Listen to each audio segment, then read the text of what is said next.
stopped. Your face, your mouth is hanging open. It's very funny. Okay. It's not unusual. Okay, we're doing it again. All right, we're good. We're back. We're good. Okay, it'd be interesting to stop at a point where my mouth is not open.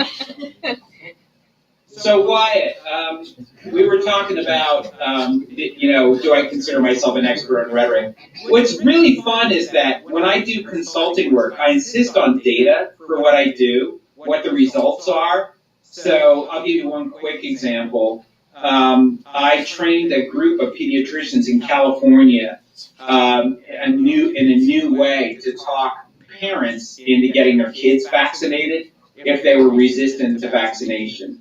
And that was really, we collected data on it and compared it to what they've been using before as a persuasion protocol.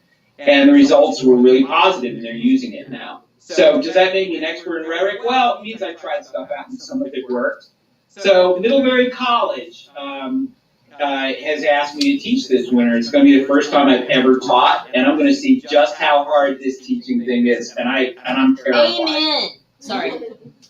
It's going to be really, really hard. There's no doubt about it. So Middlebury has named me a professor of the practice of rhetoric and oratory, which is a way of saying I don't know anything. When you think about it, like professor, it's not professor with PhD, it's a professor of the practice, which means you do stuff but don't know anything. Anyway, so the other question that you asked was whether I use any of these tools in my daily life, right?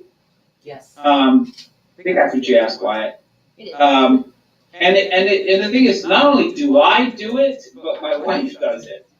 And one of the things we find ourselves using more and more is concession. You'll find it in the book. But I'm thinking, if there's a 4th edition, I may write it a little bit differently. I talk about the yes and technique, improv comedians, you know about that? Yes and. Where you appear to agree, but and then you're kind of adding to the conversation. It is a great form of argument. So can I tell you a quick story? Do we have time for it? Yeah. Yes.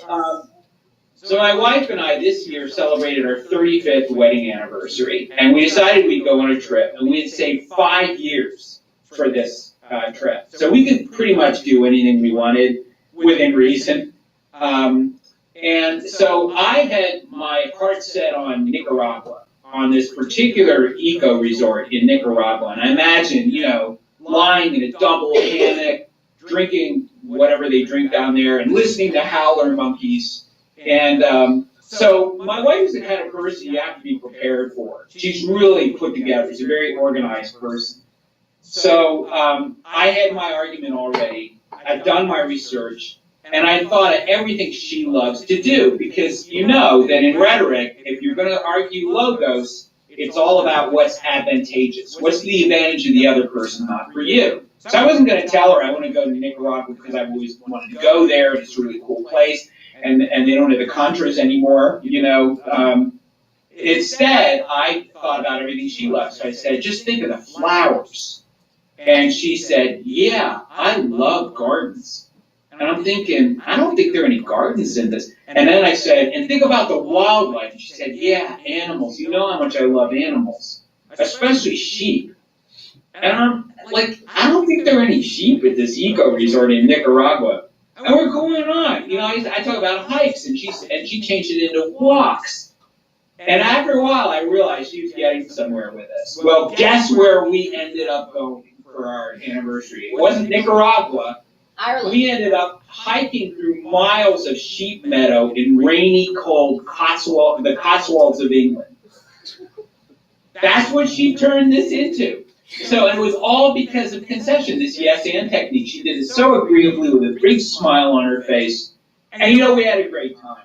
And we're still married, which is the important thing here. So that is the skill I try to use on her, and I use it with other people, and it works great. It's just that she's better at it than I am because she's more of an agreeable kind of person. And and I have a Y chromosome, which means I'm always trying to win stuff, and that's, which is not the greatest way to begin an argument. So Wyatt, those were 2 great questions. Thanks for asking them. Hey, can I ask you? Are you No, still you there? don't have to ask me, just get up. He's right there.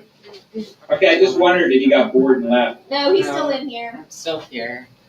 Hey, and so have you applied to colleges? Not yet, but I'm going to.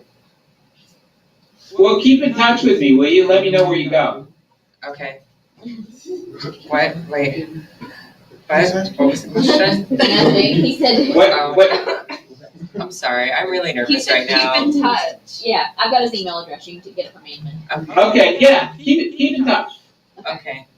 And thanks for asking. Hey, are you a Trump fan? Am I a Trump fan? Yeah. Are you a Trump supporter? Those are two different questions. Well, supporter. I am not a supporter of Trump, and to be honest with you, I think that I don't think that he is very good for the country. That's my opinion. Love to hear yours. Now, am I a Trump fan? Yes, I'm a fan of some of what he does, and I wrote about this in the third edition, which is that he uses this great technique called the period, which works great in a speech, and it's one of the best ways to draft a speech. So how about you? What's your name, by the way? Jay. Jay? That is a beautiful name. So how about you? Me? Yeah. I'm not into politics. I was just asking the question on the board. Now, okay, so you're not into politics, so you don't live in America? Well, I do. And you're not 18 yet, right? No, sir. So you don't ever intend to vote, because that would be a terrible thing. Well, I guess I'm gonna vote. Big J, when it comes to 18, I'll let you pick your camp, who you want to vote for. So I think it's really, and I'm not gonna give you the big old guy lecture here. Oh, maybe I will. So how on earth are you gonna save the country if you're not gonna be interested in politics in any way? I mean, you don't have to be now, but boy, when you're 18, I'm rooting for you. I hope you do.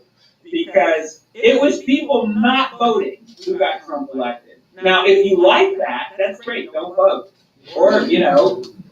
Or vote for somebody like him next time around. That'd be fine. But it was young people and Hispanics who lost this election for the rest of the country and allowed 40% of the people to decide who was president. Now, whether you like Trump or not, I don't think it's a really good idea. 40% of eligible voters get to choose the president. That's not what the Constitution was created for. All right, I'm done. That was my sermon. You're good. I got one. Okay, go ahead. Why do you discipline your kids the way you do? Hey, ask him, tell me your name. Oh, my name's Caleb. Caleb, Uh-huh. what makes you think I discipline them at all?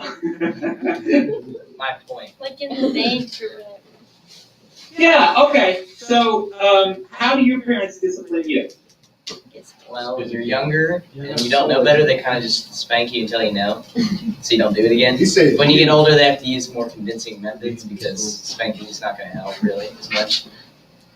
Yeah, okay. I mean, so the question is the outcome. How do my kids work out? And we can't do that with your parents because we don't know whether you're going to have a job after you get out of school, right? I'm sure you'll turn out fine. I'm sure your parents did a great job with you and will continue to. I mean, my kids are doing fine. I kind of hope that one of them would be one of these selfish jerks who become a hedge fund manager and then end up, making me all kinds of money, or at least telling me how to invest. And instead, they ended up, one of them is a teacher, and one of them is a real badass nurse at the Washington Hospital Center in Washington, D.C. She's a rapid response nurse. She's one of these people who run down hallways when there's gunshots and all that kind of thing. So they turned out okay, and I'm really proud of them. My son actually teaches my book. So did I screw up? All the time. But one of the things that I realized that the great thing of having kids when you're somebody like me is that they're great to experiment on. They're the greatest guinea pigs ever because they don't know any better. So I tried all kinds of stuff on them, and some of it worked and some of it didn't. In the long run, though, they had a really good mother, and that saved all of us.